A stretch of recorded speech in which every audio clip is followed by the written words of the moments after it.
Bismillahirrahmanirrahim. Assalamualaikum warahmatullahi wabarakatuh. Alhamdulillah nahmaduhu wa nasta'inuhu wa na'udzu billahi min syururi anfusina wa min sayyiati a'malina may yahdihillahu fala mudhillalah wa man yudlilhu fala hadiyalah. Asyhadu an la ilaha illallah wa asyhadu anna Muhammadar Rasulullah la nabiyya ba'da. Rabbi syrah li sadri wa yassir li amri wahlul 'uqdatam min lisani yafqahu qawli. Baiklah, yang sering menjadi pertanyaan bagi para orang tua biasanya ketika hendak memasukkan anaknya ke pondok pesantren, itu jauh sebelum anaknya dimasukkan ke dalam pondok pesantren pasti ada muncul pertanyaan bagaimana ya supaya anak saya ini mau masuk pondok pesantren. Nah, jadi di dalam psikologi ada yang namanya sistem reward dan punishment. Apa itu reward dan punishment? Reward itu sendiri artinya adalah hadiah. Nah, dan punishment artinya hukuman. Kalau diartikan secara literally, itu bagaimana sebenarnya sikap orang tuanya. Nah, jauh sebelum anak masuk pondok pesantren, orang tua bisa betul-betul menanamkan mindset bahwasanya masuk pondok pesantren itu enak loh, Nak. Masuk pondok pesantren itu loh yang membuat mentalmu kuat. Masuk pondok pesantren itu yang membuat insya Allah kamu bisa mendapatkan dua, yaitu dunia dan akhirat. Nah, kamu mengejar akhirat tapi sebenarnya nanti dunia itu yang akan mengejarmu. Nah, jadi jauh sebelum anak masuk pondok pesantren kita menanamkan hal-hal ini. Contohnya, saya kalau boleh cerita, dulu memang kedua orang tua saya bukan alumni pesantren. Nah, tapi saya betul-betul ketika itu saya memang dimotivasi dulu oleh ayah saya, khususnya beliau bilang, "Nak, itu kakak masuk pondok pesantren, nanti kamu mau masuk pondok pesantren juga?" Saya bilang mau, karena saya melihat kakak saya, satu itu di dalam psikologi ada yang namanya proses informasi bagaimana masuk ke dalam pikiran dan benak seseorang itu namanya ada yang namanya visual, secara visual. Nah, jadi saya melihat langsung ketika itu, makanya kenapa bahkan Rasulullah sendiri adalah qudwah hasanah kita. Jadi qudwah hasanah itu kan artinya contoh atau teladan. Teladan kan diproses oleh manusia. Kita sebagai manusia, kita memprosesnya lewat yang namanya tadi visual. Atau kita melihat secara dengan mata kita. Oh, saya melihat kakak saya di pondok pesantren. Ya walaupun memang pastinya pertama beliau masuk ke dalam pondok pesantren pastinya ada yang gak betah, nangis, seperti itu. Saya melihatnya, oh, nah itu saya sekedar mendengar kabar. Nah tapi Masya Allah, alhamdulillah ketika itu orang tua yang mungkin bisa dijadikan contoh untuk para orang tua calon wali santri atau bahkan yang sudah menjadi wali santri. Ketika itu beliau membawa saya, mengajak saya jalan-jalan. Nah, kita lihat pondoknya ya, nanti sekalian jenguk kakak. Kebetulan ayah dan mama saya ketika itu mengajak saya keliling ke pondok. Waktu itu saya keliling pondok, saya lihat sekitar pondok. Terus saya tanya, di sini nanti karena saya memang saya suka dengan teman. Ketika itu saya suka berteman. Saya tanya, di sini nanti banyak teman ya? Iya, di sini nanti banyak teman. Di situ motivasi saya timbul. Oh, di sini nanti saya banyak teman. Saya melihat dan saya memproses informasi itu sehingga itu bagi saya reward yang seperti saya jelaskan tadi.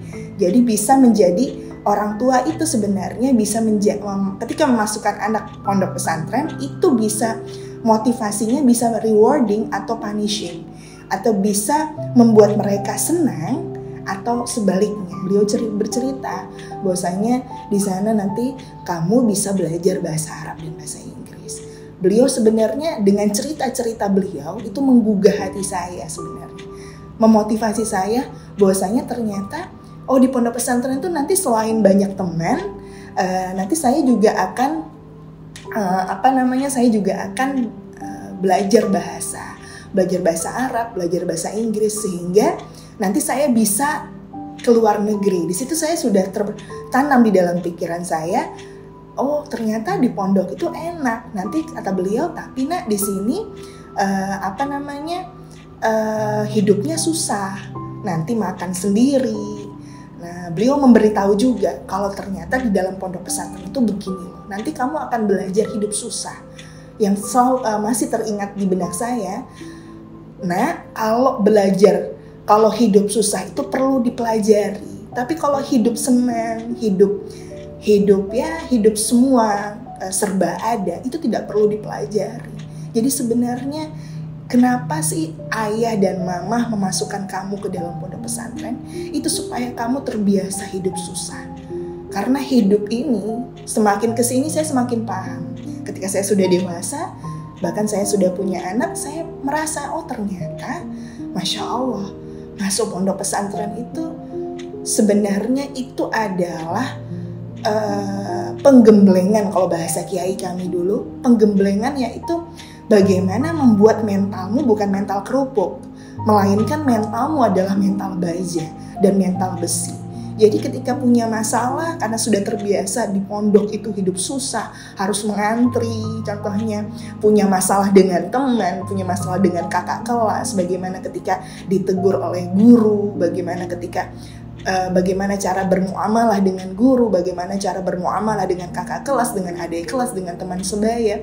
Semua penggemblengan masalah demi masalah itu sebenarnya yang membuat diri kita semakin paham bahwa ternyata hidup itu adalah masalah demi masalah yang harus kita lalui, bukan untuk diselesaikan, karena tidak semua masalah diselesaikan. Ada masalah yang memang harus kita terima, yang maksudnya kita ikhlaskan saja, kita hanya perlu memaafkan. Itu memang proses yang panjang. Nah, ketika kita sudah memberikan motivasi yang Masya Allah tentang sesuatu yang sebenarnya membuat anak terbuka matanya, oh ternyata di pondok pesantren itu tidak seperti yang aku bayangkan. Nah, ketika orang tua, walaupun itu tidak membutuhkan orang tua yang memang harus lulusan pondok pesantren, tidak. Tapi orang tua yang non-alumni pesantren pun itu sebenarnya bisa memberi motivasi sesuai karakter tiap anak. Nah, ini yang harus kita pahami. Nah, bagaimana sih supaya kita bisa menanamkan motivasi supaya anak mau masuk pesantren itu bagaimana? Nah, ternyata di situ kita harus kenal dulu sama anak-anak kita. Memang seperti di dalam hadis, kullu mauludin yuladu ala fitrah fa abawahu yuhawidani aw yumajjisani aw yunassirani. Setiap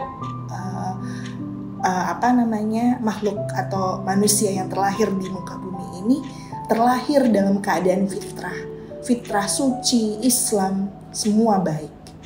Tapi kata Rasulullah, abawahu artinya dan kedua orang tuanya lah yang menjadikannya Yahudi, menjadikannya selain agama Islam Majusi, Nasrani dan lain sebagainya. Sehingga sebenarnya kewajibannya itu bukan guru SD-nya contohnya, guru TK-nya, tetangganya, neneknya, melainkan itu adalah kita sendiri sebagai orang tuanya. Sehingga ketika kita paham si anak ini apa sih sebenarnya yang menjadi targetnya, contohnya si anak ini suka bola, contohnya ini kalau anak laki-laki, kita tanamkan ketika kita memang mau memasukkan anak ini ke pesantren, kita cerita kalau ternyata nah di pondok ini ada bola juga loh. Oh, bola, nanti kamu bisa latihan setiap hari di sana, difasilitasi loh, ada pertandingan terus. Nah, jadi hal simpel seperti itu sebenarnya ketika kita kenal, sehingga kita makin bisa memantapkan hati si anak untuk tadi masuk pondok pesantren. Baiklah, selanjutnya yang biasanya menjadi pertanyaan dari orang tua atau calon dan wali santri pondok pesantren, biasanya bagaimana ya, sering bertanya-tanya dan bahkan ini menjadi dilema bagi orang tua, bagaimana ya, atau bahkan menggoyahkan hati orang tua ketika bagaimana ya anak saya bilang tidak betah di pesantren, ketika anak kita tidak betah di dalam pondok. Nah, kembali kalau kita ini adalah makhluk Allah yang tadi diamanahi oleh Allah sebagai khalifah. Artinya segala perbuatan yang kita lakukan ini adalah ibadah, kalau memang kita niatkan untuk itu. Nah, jadi kita kembali lagi, Sebenarnya kata ini Allah sendiri, wa fi anfusikum afala tubsirun, dalam surah Adz-Dzariyat, bahwasanya di dalam dirimu kenapa engkau tidak melihatnya. Nah, jadi kalau ketika ada masalah khususnya di dalam parenting, ini kan parenting itu adalah proses seumur hidup. Kita ini sebagai orang tua harus memposisikan diri kita sebagai orang tua. Nah, seringkali karena kita ini adalah makhluk Allah yang dipenuhi hawa nafsu, kita ini adalah makhluk yang dengan hawa nafsu, makanya seringkali kita menonjolkan kita ini selalu ada di pihak anak kita. Nah, ketika anak tidak betah, maka biasanya seringkali orang tua atau wali murid atau wali santri atau santriwati, mereka menanyakan seperti ini. Siapa misalkan anak mengadu kalau dia dipukul oleh kakak kelasnya contohnya. Pasti kalau orang tua yang tidak memposisikan dirinya sebagai orang tua atau memposisikan dirinya sebagai pembela anaknya, maka akan bilang seperti ini. Oh iya, siapa yang mukul kamu tadi? Iya, kelas berapa dia? Nanti ayah atau nanti mama yang datang ke sana akan akan menanya kenapa kok bisa dia teganya memukul kamu. Nah, pasti kita akan dengan segala pembelaan akan membela anak kita. Ini benar-benar pasti akan menyalahkan, bisa jadi menyalahkan pondok, bisa jadi menyalahkan kakak kelasnya itu, bisa jadi menyalahkan gurunya, kemana-mana. Nah, karena tadi tujuannya atau memposisikan dirinya itu, mohon maaf, itu tidak benar. Nah, tetapi ketika kita memposisikan diri kita sebagai wali santri atau sebagai orang tua, maka apa yang dilaporkan anak kita sebenarnya itu tidak kita ambil secara keseluruhan atau mentah-mentah kita ambil. Oh, misalkan dilaporkan dilaporkan oleh anak, padahal di sini antum tahu semua bahwasanya di dalam psikologi anak usia misalkan 12 tahun ke atas sampai 17 itu adalah usia di mana mereka itu masih labil emosinya.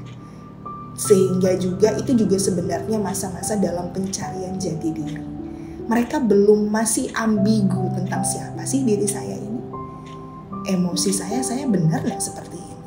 Nah, sekarang kalau misalkan ini secara logika, kalau misalkan orang tua mengambil apapun yang disampaikan oleh anaknya secara mentah-mentah atau secara langsung diterima secara keseluruhan, misalkan nelpon anaknya, Ma atau Bu, Umi, saya ini baju saya hilang terus ini, ternyata diambil sama ustadzahnya. Nauzubillah.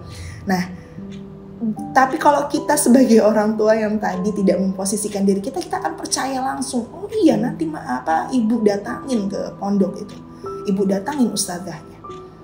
Tapi kalau kita memposisikan diri kita sebagai orang tua dan kita paham bahwa psikologi anak usia 11 sampai 17 atau 12 sampai 17 itu adalah usia di mana mereka emosinya belum matang.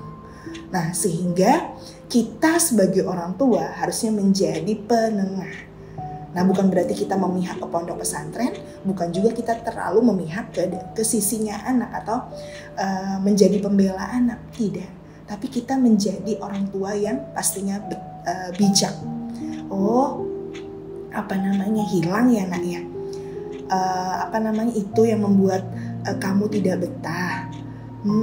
Di sini itu kan tadi coba kita ingat-ingat tujuan kamu masuk pondok pesantren ini untuk apa? Oh, mau cari ilmu akhirat. Contohnya dia menjawab seperti itu. Nah, kalau mau mencari ilmu akhirat ini tantangannya.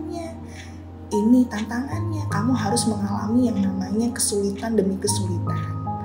Nah, kalau kamu bisa menyelesaikannya berarti hebat. Atau kalau kamu tidak bisa, nggak apa-apa, ditinggal aja, tenang aja. Pokoknya masalah itu atau kehilangan atau kamu merasa sedih itu nggak selamanya kok. Kita ajarkan seperti itu. Nah, jadi kita menjadi penengah. Tapi kalau memang misalkan anak mengadukan, contohnya mereka tidak betah karena memang mereka punya sakit berat. Nah, itu lain lagi ceritanya. Pasti orang tua ya harus memang betul-betul membawanya, contohnya keluar keluar pondok atau memang tidak bisa melanjutkan ke pondok, itu lain lagi ceritanya. Tapi karena posisi anak sekarang, apalagi kalau bertanya hanya masalah-masalah dengan manusia atau masalah-masalah dengan teman, dengan kakak kelas, dengan tidak cocok, ketidakcocokan yang ada di dalam pondok, kita sebagai orang tua yang tahu anak kita ini belum matang secara psikologi atau secara emosinya, baiknya kita adalah menjadi guru atau menjadi teladan bagi anak. Karena kita adalah, kalau di dalam psikologi itu juga ada yang namanya bonding attachment. Apa itu bonding attachment? Itu adalah kelekatan. Nah, jadi kelekatan yang dibangun sejak anak itu baru lahir. Nah, bahkan saya bukannya menjamin semua anak yang ada di dalam pondok itu betul-betul memiliki secure bonding attachment atau memiliki kelekatan yang baik dengan semua orang tuanya. Ada, mohon maaf, yang memang tidak memiliki kelekatan antara orang tua dengan anak yang baik, atau mereka, mohon maaf, ditinggal oleh orang tuanya dari kecil, tinggal dengan neneknya, contohnya tinggal dengan kakeknya, sehingga bonding attachment-nya tidak baik. Ya, banyak sebenarnya faktor atau background kenapa anak ini bermasalah, tidak betah di pondok pesantren. Tapi yang perlu kita ingat, yang perlu kita garis bawahi, bahwasanya kenapa sih anak itu dikit-dikit nggak betah, ini adalah proses alami yang tidak perlu antum sebagai orang tua khawatirkan. Karena ini adalah proses alami yang dialami anak memang usia 12 sampai 17. Saya ingat kata-kata kiai kami atau pengasuh kami waktu itu ketika di pondok, kalau nggak betah, ketika saya baru masuk pondok pesantren, ketika kamu nggak betah sehari, tunggu dulu 7 hari. Nanti kalau masih nggak betah juga 7 hari, tunggu lagi sebulan. Ketika nggak betah lagi sebulan, tunggu lagi setahun dan seterusnya. Tapi biasanya setelah 1 bulan, 2 bulan, bahkan setelah setahun, insya Allah pasti itu akan betah. Ditambah lagi dengan kemantapan atau keikhlasan dan kepasrahan orang tuanya kepada Allah. Nah, ini yang perlu kita tanamkan, karena ketika hati orang tua itu, kalau di dalam bahasa Arab itu adalah mu'allaq billah, dia betul-betul hatinya hanya bergantung kepada Allah. Jadi ketika anak sudah diletakkan atau sudah dititipkan ke pondok pesantren, orang tuanya di situ sudah, iya saya mantap, saya yakin saya titipkan ini kepada Allah, saya yakin Allah yang menjaga, demi Allah, Allah akan menjaganya. Tidak usah risau, tidak usah khawatir, karena Allah Maha menjaga. Tidak ada yang bisa menjaga, walaupun kita sebagai orang tua seringkali ketika anak, bahkan anak di rumah sekalipun, saya tanya, bahkan saya menanyakan ke diri saya sendiri, bisakah kita membawanya kemana saja kita pergi, dia selalu kita bawa? Tidak, apalagi anak remaja. Bahkan anak bayi pun ketika ia masih bayi, bisakah kita bawa kemana saja kita pergi? Tidak, pasti kita akan tinggal. Karena anak itu bukan benda. Kalau benda ya kita bisa masukkan ke dalam kantong, tapi anak tidak. Titipkanlah sepenuhnya hanya kepada Allah. Insya Allah pasti Allah yang menjaga hatinya, dan hati kita terusus utama adalah hati kita. Nah, selanjutnya lagi pertanyaannya yaitu, apa benar kalau orang tua tenang di rumah juga akan berdampak dengan ketenangan anak di pesantren? Pasti. Seperti yang sebelumnya saya sampaikan tadi, karena dalam psikologi yang tadi ada namanya bonding attachment.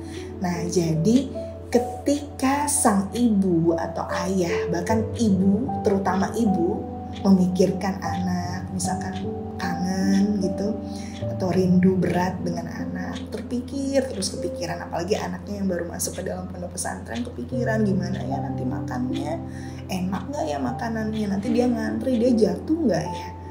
Itu demi Allah itu akan langsung kontak. Makanya kenapa kalau ada bahasa, kenapa ya kita ini ada kontak batin. Nah, itulah di dalam psikologi yang namanya bonding attachment. Apalagi dia memiliki bonding attachment atau kelekatan yang positif, atau memang dari bayi dia betul-betul mengalami proses yang dalam psikologi itu betul-betul ketika habis melahirkan, ibunya betul-betul mengasuhnya sendiri, tanpa ada yang ada yang merawatnya selain mungkin neneknya atau ada babysitter.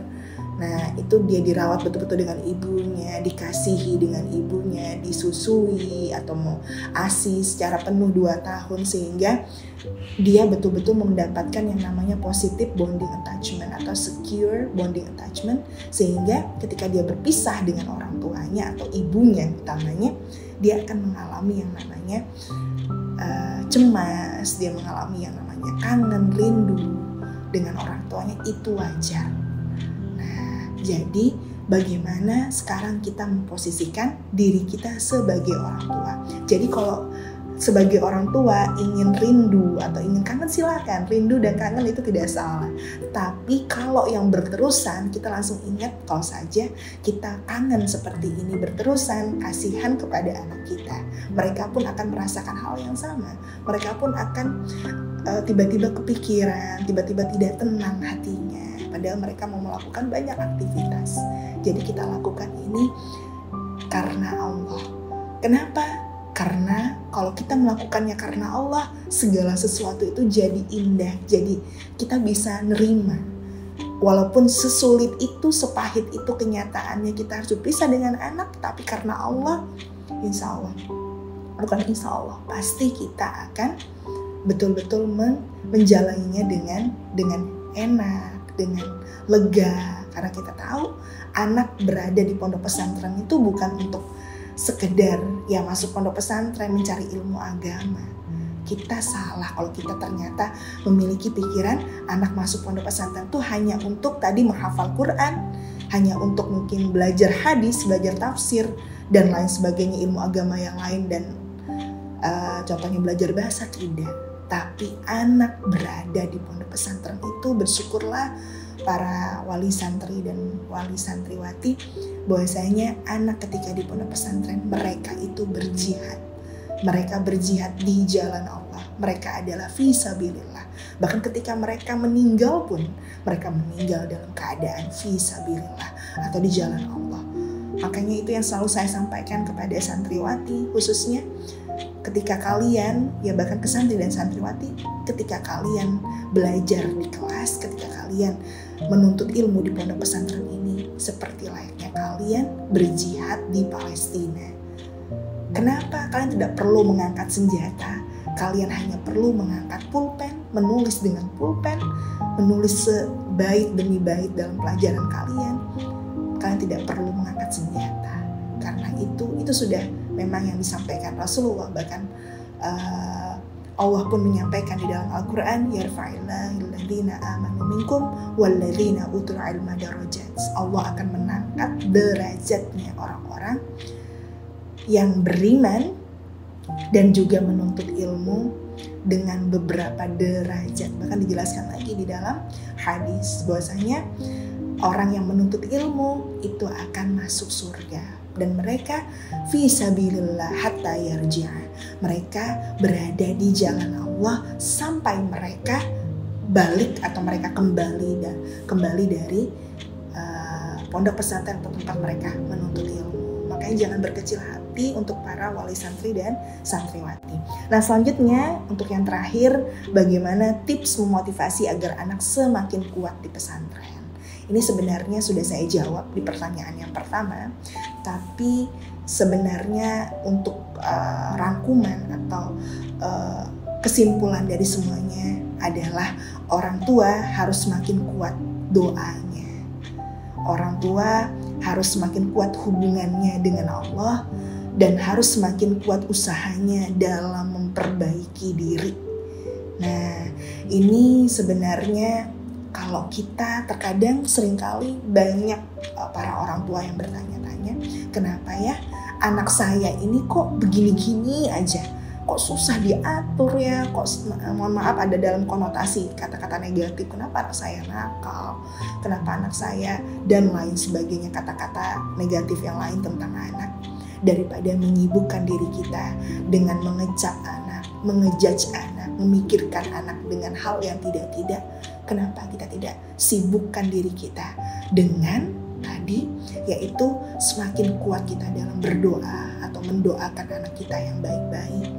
terus kita menjaga hubungan kita dengan Allah, kembalikan semuanya kepada Allah. Karena anak ini adalah titipan Allah, anugerah Allah yang paling terindah. Kita bisa menjadikannya amal jariah, atau sebaliknya itu adalah yang menyeret kita ke api neraka. Na'udzubillah.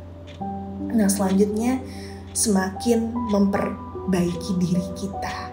Jadi kalau kita ingin anak kita ini baik, jika kita ingin anak kita ini soleh, jika kita ingin anak kita ini bersemangat dalam menuntut ilmunya di pondok pesantren, maka perbaiki diri kita dulu. Mungkin ya dari hal-hal sepele di dalam keseharian kita. Sholat 5 waktu kita yang paling utama.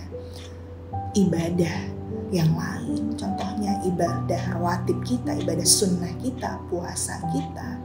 Bagaimana kita dengan orang tua, bagaimana kita berhubungan dengan orang lain, bagaimana muamalah kita, dan lain sebagainya. Perbaiki diri dulu, insya Allah itu orang lain, bahkan anak kita sendiri akan Allah perbaiki.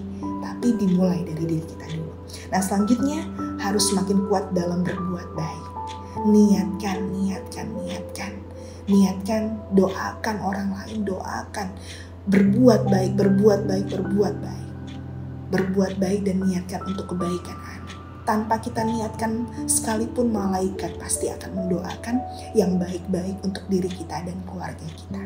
Nah, selanjutnya otomatis ini semua akan berpengaruh terhadap pola komunikasi kita terhadap anak kita. Sehingga kata-kata yang keluar selalu menjadi motivasi bagi anak kita. Nah, itu sebenarnya adalah rumusan dalam psikologi. Nah, jadi kalau kita, apa yang kita pikirkan baik, apa yang kita omongkan baik, apa yang kita kerjakan baik, apa yang menjadi kebiasaan kita baik, maka semua yang ada di sekitar kita insya Allah akan baik. Seperti di dalam Al-Quran, wa may ya'mal mithqala dzarratin khairan yarah wa may ya'mal mithqala dzarratin syarran yarah. Barang siapa yang berbuat kebaikan, maka dia akan mendapatkan kebaikan pula, walaupun itu sebiji zarrah, sebiji sawi. Dan sebaliknya, barang siapa yang melakukan kejelekan, walaupun itu sebiji sawi sangat kecil, dia akan melihat balasan kejelekan yang serupa, bahkan itu semua rahasia Allah. Maka jangan bosan menjadi baik. Dimulai dari mana? Wahai para bunda dan para ayah yang ada di rumah, dimulai dari diri kita sendiri. Usikum wa iyaya nafsi bitaqwallah. Semoga apa yang tadi kita sampaikan itu menjadi motivasi sendiri, memotivasi kita untuk semakin memperbaiki diri, semakin menguatkan diri kita dan anak kita dalam menuntut ilmu di pondok pesantren. Wassalamualaikum warahmatullahi wabarakatuh.